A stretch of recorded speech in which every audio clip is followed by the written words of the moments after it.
If I have 1,000 subscribers and I post 3 times a week, I'm going to be able to get, just from those subscribers, triple the baseline rate of downloads to a show that's posting just once a week. And that's why you pretty regularly see as a pattern shows that are on that like exponential growth curve, what I would call the velocity of a show, which is the number of downloads times by the time length that it's on. They'll typically have multiple hits on your feed.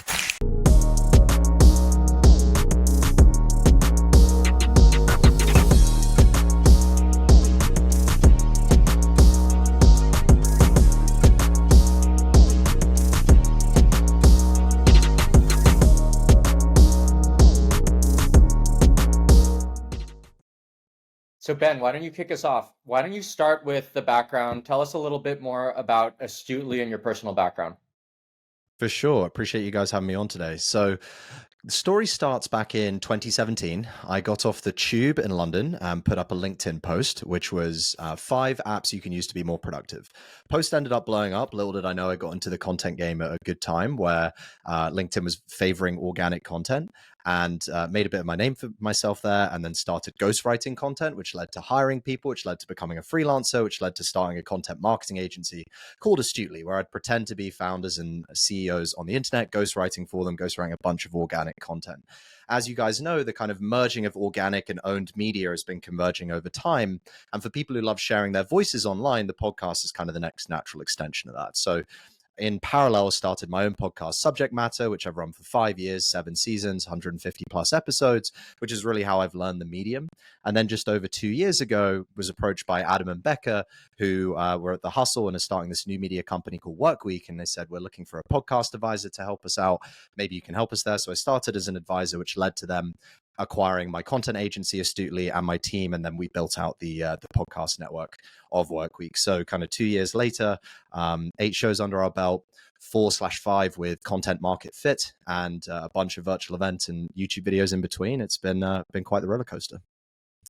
So we're really excited, especially to talk about a couple different things, right? I think you've got tremendous experience working with content, producing your own shows, working with different founders, and the things that we really want to cover in this show are what it takes to make content successful and what it takes for someone who's creating content to be able to grow with it. So I think why don't we start with, if you were to launch a show, right, and you hadn't developed a show, you're going into a new show. Mhm. Let's start with talking about what it actually takes to launch a new podcast, because I know it's something a lot of people do, but what's really important is going into thinking about, what's my show about?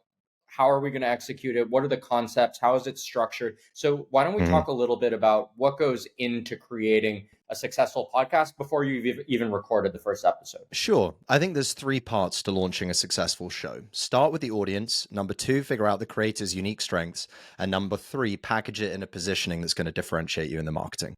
So first of all, we start with the audience. Great media operations think audience first. So you need to understand their pain points. You need to understand where they live online. Is this a B2B audience that's going to be on LinkedIn? Because you can bet you're going to be promoting your content using social clips, text, graphics on that platform. Same if they live on Twitter/X. If it's more consumer, perhaps you live on Reels on TikTok, but you need to meet the audience where they're at. You're never going to change their habits per se. So you get a sense of the audience. This will also potentially involve going on calls with them, understanding their pain points, but getting a really good sense for who they are. We understand before we launch a show, we know our audience's pain points for a B2B audience. We know their purchasing power. Our education team does a bunch of audience research to understand annual budget potentially per employee, if it's an HR podcast, for example.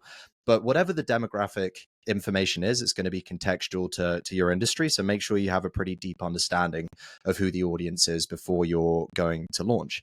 The key question that I'm then looking for is, why would an audience member tune in to your show over every other podcast out there? And in my mind, that really starts with your creator's unique strengths. So at Workweek, what I think is really cool, and one of the reasons I love my job, is that I get to work with creative talent that has lots of different strengths. So if we take Daniel Murray, he hosts the Marketing Millennials. His superpower is creating space for experts to open up. He is a marketing deep generalist. He understands marketing as a category and then leans on his empathy, curiosity, and ability to ask great questions to tease the insights out of his guests. This is very different to Limited Supply with Nick Sharma and Moise Ali, where Nick is sharing proprietary tactics from Sharma Brands, his agency, and Moise is sharing proprietary stories from the research and the P&Ls and the bankruptcy statements that he reads as part of his ongoing life cycle as an operator and investor. So for them, that's two very different shows, right? Daniel is relying on curation and guest selection. Nick and Moise are relying on good research, topic selection. And so the ethos of the show and the way it's developed is going to be very different because of who they are as a person. And then the third piece of the puzzle before you hit record is positioning. And positioning to me is answering the question of why someone would listen to your show over everything else. And the way I think about that is crafting a hook. And a hook has two parts. The hook is what you say and how you say it. So the topic plus the angle. What you say is typically way easier to identify than how you say it. So for example, with our HR show, I Hate It Here, Heber is going to give unfiltered opinions on the workplace. Okay, cool. That's interesting. She has a great personality. She's uniquely qualified to do that, given her background, given the fact she's chief people officer here at Workweek. But the thing that really took us time to figure out is that actually, in order for people to feel like they have a safe space to open up to, we had to anonymize those takes.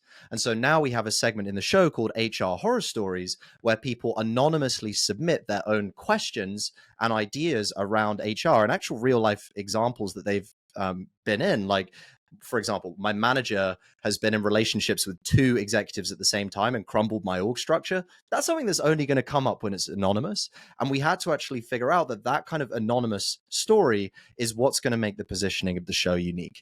So at a high level, that's what I think it comes down to: audience, the creator's unique strengths, and positioning the show well. You know, Ben, there's a lot that goes into planning that strategy, and I'm sure that also gets refined as you go, as you get to understand your co-host dynamics, as you each get to understand, strengths and weaknesses if there's a co-host. But I'm curious the other end of the coin, which is what are some types of shows that creators shouldn't make? Like this is how you should basically what you broke down is like what type of content you should make. How do you know what type of content you shouldn't make? What probably like what would be unauthentic to a creator? Well, I think there's a difference between inauthenticity and formats that don't work for the show. So let's tackle them separately. Inauthenticity, which I think you're alluding to, Ramon, is more about, in my mind, stepping outside of your circle of competence. So in B2B, for example, we have a show called Franchise Empires. The host, the Wolf of Franchises, is the subject matter expert on franchises. And I was talking to him earlier today, and he feels like he's created a show that you can't listen to anywhere else because of the guests he has, the way he understands it. If we then go, okay, Wolf, now let's start talking about marketing or lead generation, it's way outside of his circle of competence, and it's not going to lead to a good show. And so inauthenticity to me is speaking about things you aren't inherently qualified to talk about. It's kind of like borrowing other people's stories versus sharing from your own experience. And keep in mind, like, my takes are very much kind of colored with a B2B audience because that's where I play the most. But I definitely think it applies to consumer shows as well, being able to comment on culture that you're embedded into. Like, if you aren't interested in MMA, don't have a UFC show that covers the next morning of fights. Like, stick to things that are naturally in your wheelhouse. So that's inauthenticity. Then on the format side, I think there's this trade-off between the resources that it requires to create original production and creating inventory that you can monetize off of advertising. So, for example, one of my favorite podcasts is Revisionist Histories with Malcolm Gladwell from his podcast network, Pushkin Industries. It is amazing investigative journalism. It is a storytelling podcast. It makes the history nerd in me so happy. Like, it is really well done. And I know that podcast is very expensive and time consuming to produce. That podcast, assuming they have 2 pre-roll, 2 mid-roll, 2 post-roll ads, gives you 6 inventory slots to monetize. Assume they have a 10-episode season, you have 60 slots of inventory. Now, for that show to be produced, it takes exponentially more effort than if I was to get Malcolm Gladwell interviewing someone, which he does on other shows, and just talk to them. I call that format talk. And so that's why I think when you're thinking about building a show, you want to really consider how this plays into your media ecosystem. If you're trying to monetize the inventory itself with advertising, I would lean towards leaner production shows that are talk formats where you can rely on the guests for distribution and pump up your inventory count. If you're using the show as kind of flagship marketing to prove what your agency or your service business can do, your SaaS company can do, that's going to develop into like enterprise contracts or higher AOV deeper down the funnel, then maybe you can invest in production on the front end. But I do think you want to be very careful of the trade-off between resources that it takes to produce an original show and the amount of inventory that you're going to be able to free up with a leaner production. Yeah, I think that's a really fascinating point. I have a lot of friends that also work in the production space, and the amount of sheer time research that goes into some of these higher produced shows, it's a completely different format than like you're talking about in terms of talk. So I think what you alluded to and knowing who you are, what you have budget for, why you're creating the podcast is a really important thing to understand before you just start creating for the sake of it. Understanding why are you doing this is a really important part. And now, Ben, I kind of want to segue out of what we've talked about or towards, let's talk about the people who already have shows up and running, Cool. right? Because just like there's a lot of people who are looking to start a new show and nail all those concepts, a lot of those things you talked about still apply. But I'd also love some of your feedback in how an existing podcaster who already has a podcast, how they can think about using some of these tools you just alluded to, as well as others, to improve their show and continue to grow their audience and achieve whatever goals they're trying to create. Sure. So I think the first insight is that there's never been a better time to be a creator in terms of the tools that are available to you. With that said, there's never also been a harder time to stand out because of that availability. And so really, we are kind of pressed into this reality where if you're not using tools and labor to keep up, you're probably getting left behind. The way I think about it, running Workweek's audio video content operation, is we're really there to scale our creators' digital surface area. That's why at Workweek, we're probably always going to hire more operators than creators. And we're a talent-driven or creator-driven media company. And so what I'm able to do is one of my team can help with guest scheduling, another of my team can help with social clips, like this whole suite. And we use tools that stack onto that. Cast Magic is an excellent example. Opus is another excellent example. Descript as well. Like there are ways you can bring down your cost of goods and cost of production by integrating this software. So I would say that's probably like the low hanging fruit. And then in terms of how to structure the people that you work with, I like using a generalist specialist split when it comes to the team. This is kind of counter to traditional podcast industry wisdom. I know a lot of kind of institutional brands will have this producer who's expected to be the jack of all trades, Swiss Army knife, who does everything from reaching out to guests, booking them, cutting the tape, like editing the audio itself, stitching together the narrative. And I think that's a badly deployed skill set. In my mind, creative strategy and figuring out how a show should function is different to the production and the specialist elements of that.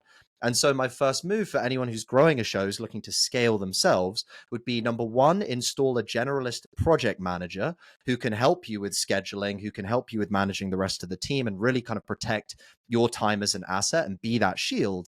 And then within that, figure out the creatives that you need to execute your operation who are going to report to that project manager and make your life that much easier. So for example, maybe the project manager, you say, okay, we want to get this number of clips done. And then the project manager goes away and says, all right, copywriter, let's put this through Cast Magic. Let's put this through Opus. And then we're going to get this number of posts and videos that come out the other side of it. But they're very much the integrator that goes in the middle that protects your bandwidth.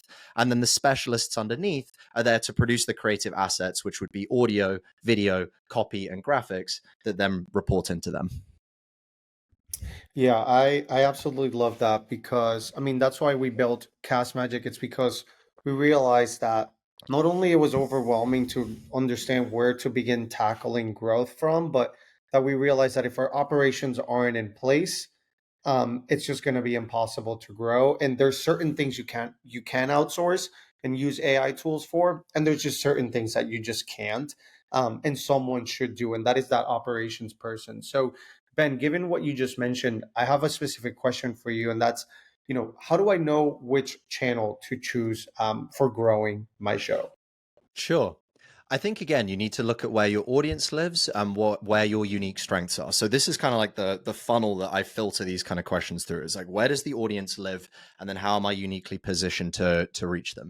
So for example, limited supply, I know a lot of the direct to consumer guys, they live on Twitter.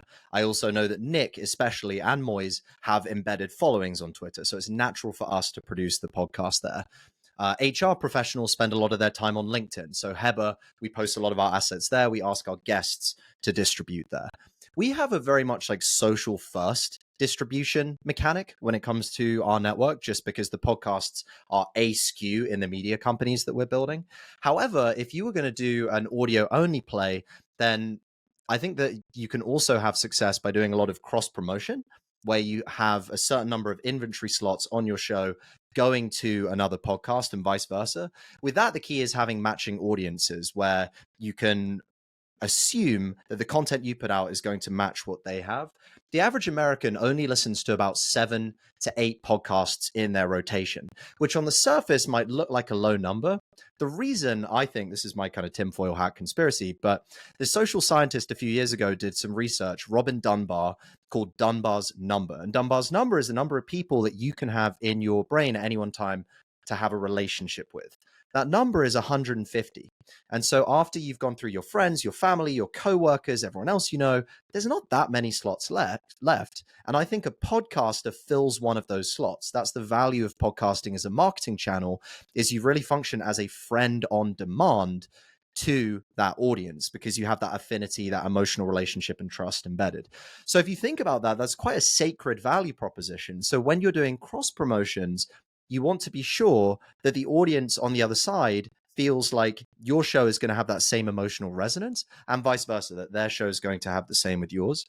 The last thing I'll say on that is that, and there's kind of one other layer to this, cross promoting with ads is an amazing way to get exposure to other audiences.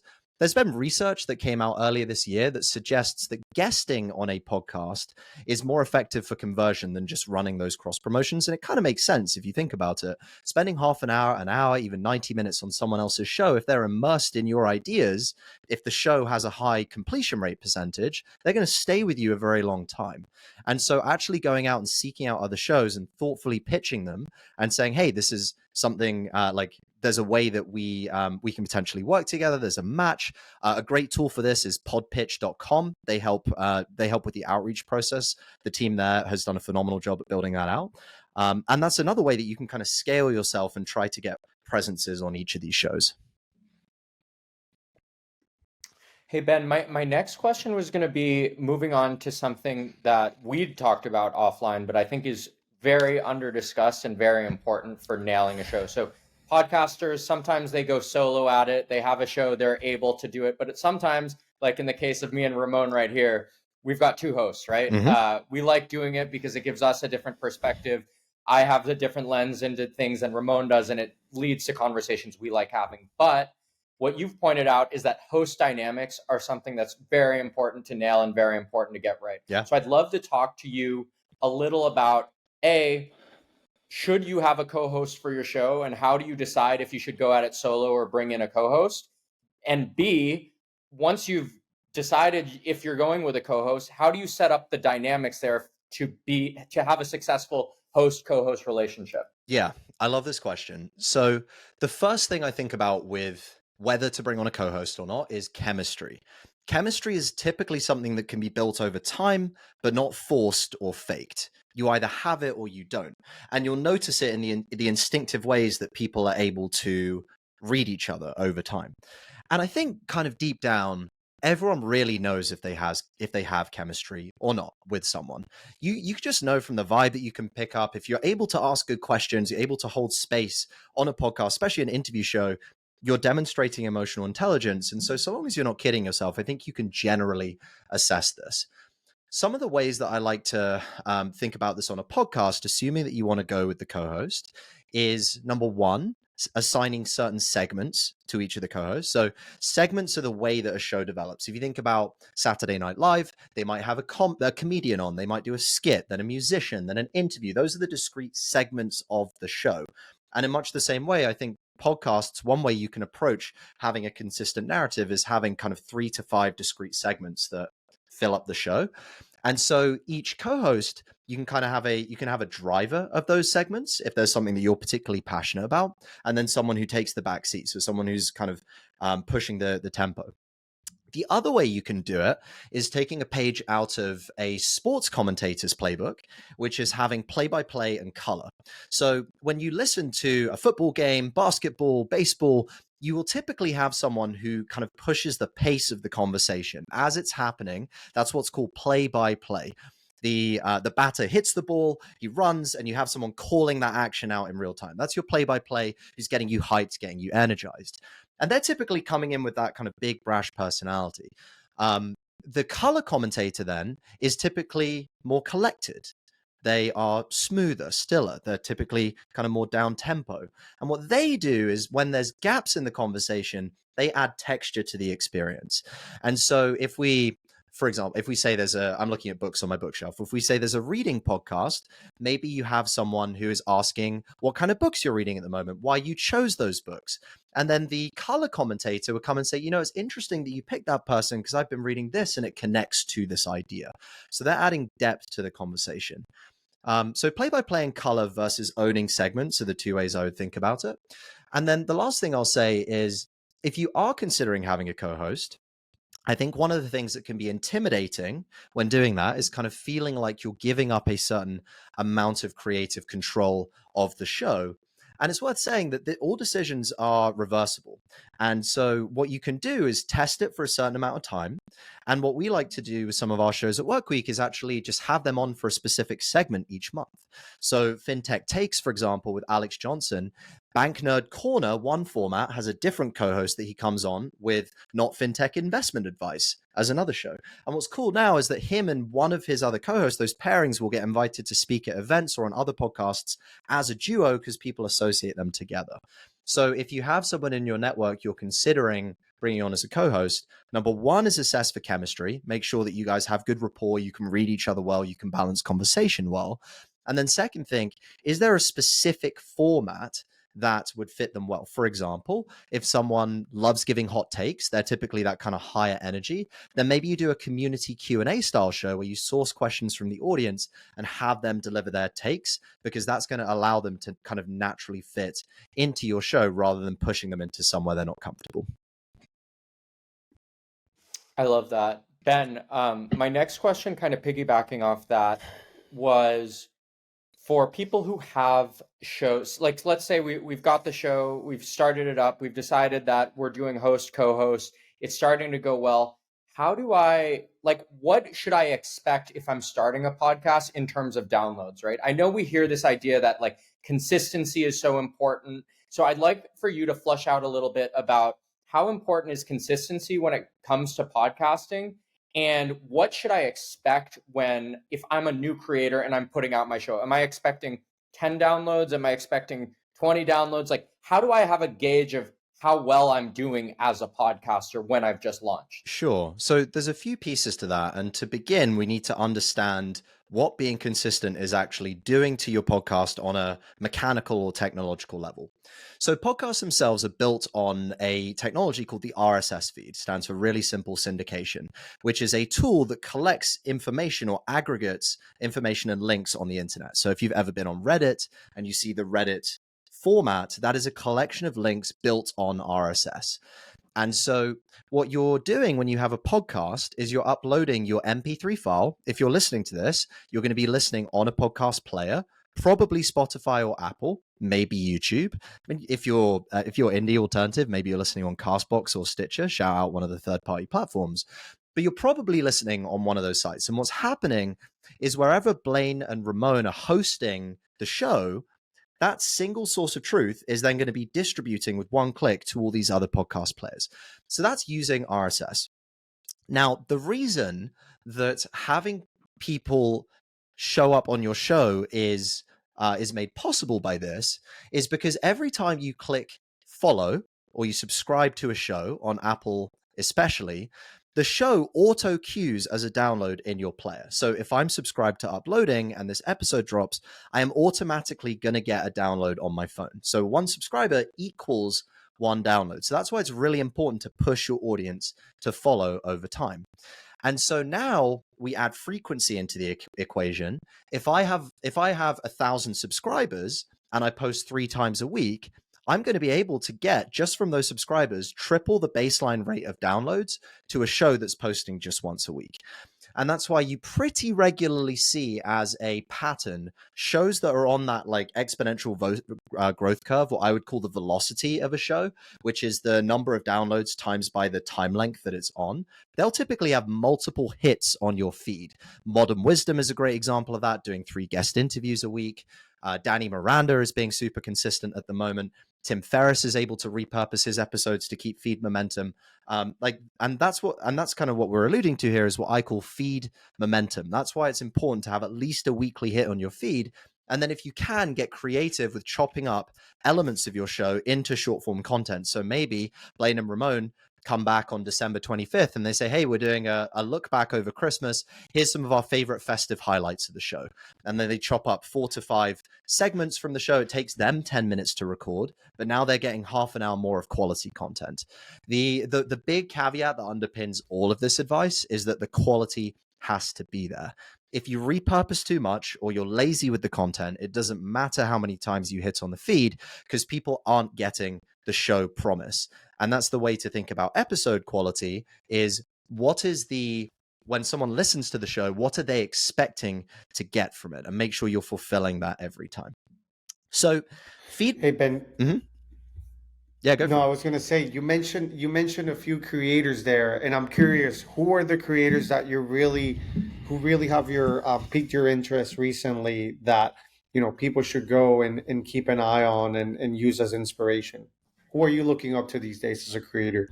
Sure. Yeah, I'll just add one final part to the other question, because I think it's a good benchmark when having downloads.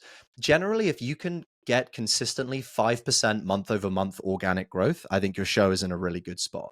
The number of downloads you have is going to be relative to total audience and existing audience at the time and how you promote. But generally, going for consistent growth that's about 5% organic month over month. If you're doing really well, 8 to 10%, that's like a phenomenal outcome. I think is a good benchmark. In terms of creators that are doing well with the show, so running a podcast network at Work Week, the thing that I really look for is people who are building their network in creative ways. And the one that really stands out to me is Colossus, run by Patrick O'Shaughnessy. So Colossus have a show, their flagship show is called Invest Like the Best. And it's an interview style show. So the format is not particularly novel, but the way that Patrick asks the questions, again, to his unique strengths as the CEO of O'Shaughnessy Asset Management and Positive Sum, it leverages his proprietary expertise. And so he's able to use those conversations or his insights to produce really high quality conversations. Under that flagship show, Colossus has then built a bunch of other shows underneath it. They have business breakdowns. What I love about business breakdowns is they use this rotating co-host model. So when they did a breakdown on Shopify, for example, they brought on board Alex Danko, who's ex-Shopify, to come and talk about the inside of the business. So they're able to lean on guests who have really high quality expertise. So the quality of the content doesn't necessarily have to dip. And then the last thing is, in terms of how they monetize, they're obviously using that podcast for deal flow. And so he's able to then, he's getting faster looks and kind of x-ray vision into what's actually happening behind the scenes, thanks to his content. And that to me is like the sign of a really well-run operation, like starting with the end in mind and what your kind of ROI driven outcome is going to be from the show. And Colossus gets that right in a big way. Yeah, well, I love that example because they're a Cast Magic user. So that was perfect. There you go. I'm curious, Ben, do you think every creator should have a podcast?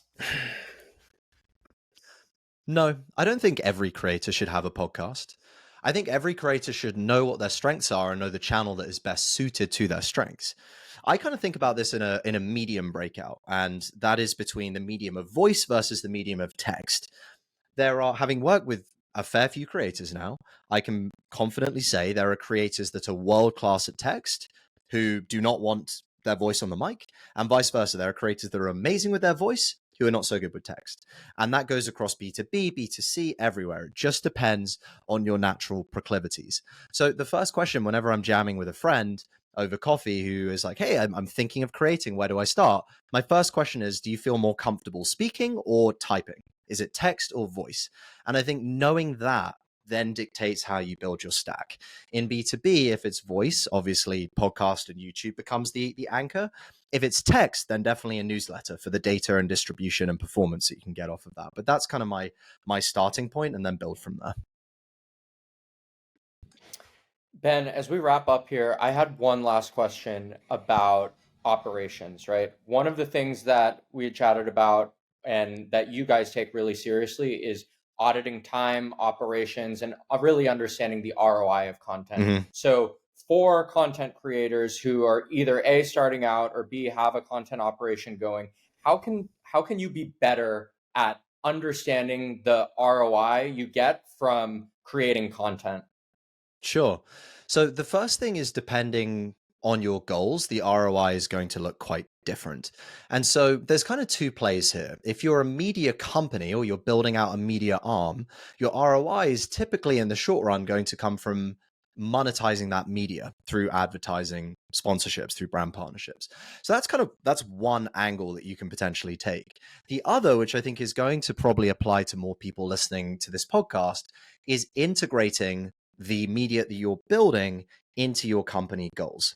So depending on your company goals, this is going to look quite different.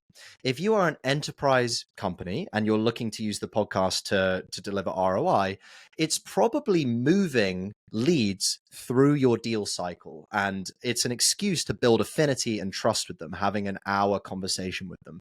So very simply, again, if we do, and I like to think of shows in seasons because it lets you build a narrative, it works for selling brand partnerships as well. Nicely. But if you have 10 episodes of a show and you know that 1 out of every 20 of those shows are going to lead to an enterprise deal, you know that it's probably going to be 2 seasons of your podcast before you start to see ROI on the content that you create. And so that's kind of the enterprise spectrum. The other piece of it is being intentional with measuring the podcast advertising that you do. I'm a fan of direct response. And so using a code which goes to a third-party website that people can use, so you can actually measure the efficacy of the advertising that's being done there. And then the last thing I'll say on that is actually being intentional or carving out time with how you integrate sponsors into the podcast. I think David Senra does an amazing job of this on the Founders podcast, where if he's being sponsored by Rippling, for example, HR software, and he's doing a podcast on Bob Iger from Disney, he'll say, you know, Bob Iger really understood the power of talent. And I really believe that talent builds teams. And there's one tool I love that makes talent so easy to use and mobilize in your organization. That's Rippling. And it doesn't sound like an advertising. It's not this kind of like jarring insertion, which happens if you do it programmatically. It feels like it's organically integrated into the content. And the conversion rate, the ROI from that is typically going to be a lot higher. But the main thing is knowing what your organization's goals are and then building content that maps back into that versus just saying, oh, I'm going to start a podcast and then figure out how to make money. Sweet. Well, Ben, we just want to thank you for coming on this episode of Uploading. This is actually episode 1. So welcome to the Let's show. go. And to celebrate, I'd love for you to give us some feedback. Now that you've heard us, this is episode 1. What can Ramon and I do to continue to grow this show and make this thing a winner? Roast me, roast us. I love this. Well, first of all, that's a big honor to be episode 1. Okay. I think I appreciate the prep that you guys put into this. I appreciate how actionable the questions are. I think that a good comparison of how I think this show could evolve is conversations with Tyler. Tyler Cowen is one of the best interviewers on the planet, period. And if you listen to early shows with him or he interviews these deeply thoughtful people, he'll ask an amazing question, get an amazing answer, and then just move on. And it typically leaves you wanting more. And I kind of felt like that was the vibe of this show, is that you ask thoughtful questions, question, answer, question, answer, question, answer.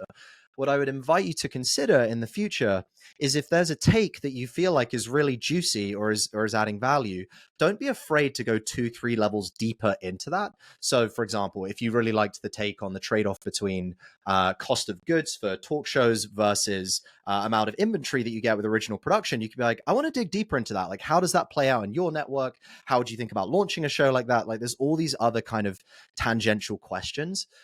David Perel once put this well in an article article where he said, like, mining for gold on a podcast is like fracking. You ask question, and then it's usually like the third question, which goes to the side, is where the gold is. And I would invite you to lean more into those threads in the future.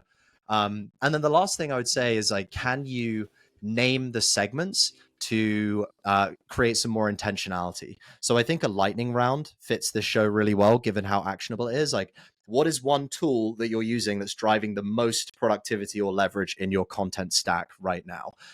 Like, who would you say you're creating content for and why? Who is that one person in your audience? Like, I feel like those rapid fire questions lend itself really nicely. And then you could have a segment where you ask the guest ahead of time, you prepare them and say, hey, what's your one area of expertise that we can dig into when it comes to content creation, production, distribution? They tell you, and then you workshop that specific idea for 10, 12 minutes and get really deep into it. I think that would be really cool to listen to. Well, I love all of that, and we'll have to have you on.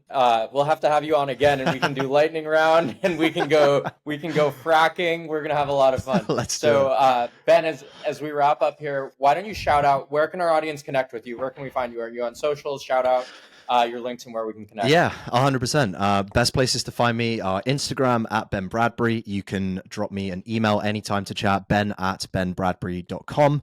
And go and check out some of Workweek's podcasts. We've got some great shows. Fintech Takes, if you're into the nerdy side of fintech. I Hate It Here, if you want to hear a sassy, unconventional take on HR. Or maybe Limited Supply, if you just want to hear two boys chopping up about e-commerce. But yeah, those are probably the main places. Thanks so much, Ben. Thank you, Ben. Appreciate you guys.